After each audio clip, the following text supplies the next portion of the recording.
This is the Grand Verbalizer, Funkin' Lesson Brother J, X-Clan. Bump, bump. What inspired me was a need for intelligence, you know what I'm saying, to continue in the game. We didn't want it to become a thing of the past. I wanted to put content of things I was seeing in my city into the lyrics. You know, all the injustice, all the good, everything. So coming from Brooklyn and seeing and witnessing so much and being down with a quality movement, I wanted to make quality music. You know what I'm saying? So my lyrics reflected the poetry of the streets and reflected the flow of hip hop. It's just that the companies buy more into the commercial. You know, we always, you know, people sometimes complain about what's happening on the radio. Some people love it, you know, but, you know, I don't think the creativity is expanded as far as it can go. I hear a lot of new artists with, you know, strong flows, but low content. You know, we can't eat candy all the time. You know what I'm saying? So, you know, we definitely just want a balance of it. It's not about racing one side or the other. It's about a balance to give the new generations an option, you know? When I first started going out, man, I love seeing DJs get down. I love watching cats like Cash Money, young DJ Scratch, you know, opening up for Cash, and, you know, when Jazzy Jeff used to come to the Union Square, stuff like that, you know, that inspired me. I started off as a DJ first.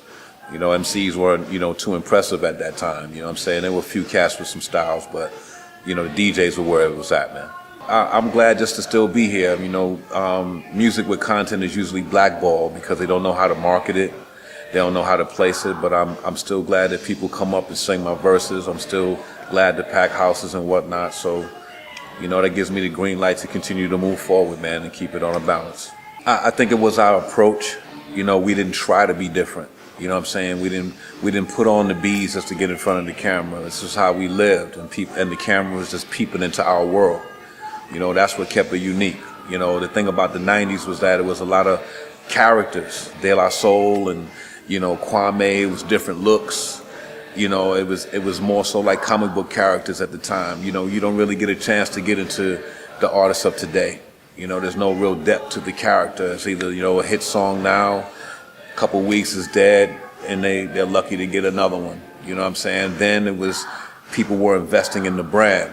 So you buying into PE, you like the S1Ws, you like the energy of that. You were following them to the concerts, and people followed them for years. You know, now they have like a Who following right now. You know what I'm saying? I was glad to see the birth of MCs like that, and Chris, and, you know, just so many different cats that was out at that time. You know, it's not about old school or new school to me. It is about true school to me.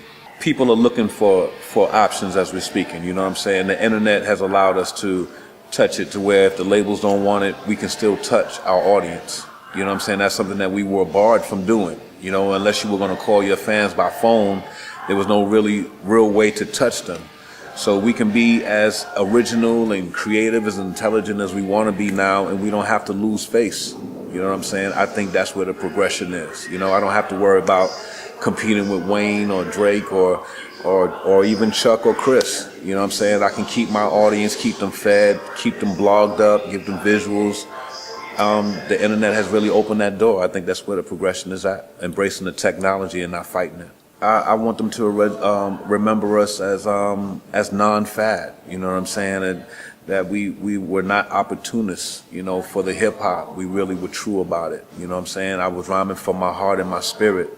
My family and my movement, we gave it from our heart and our spirit, trying to tell people freedom, justice, and equality. I want them to remember that.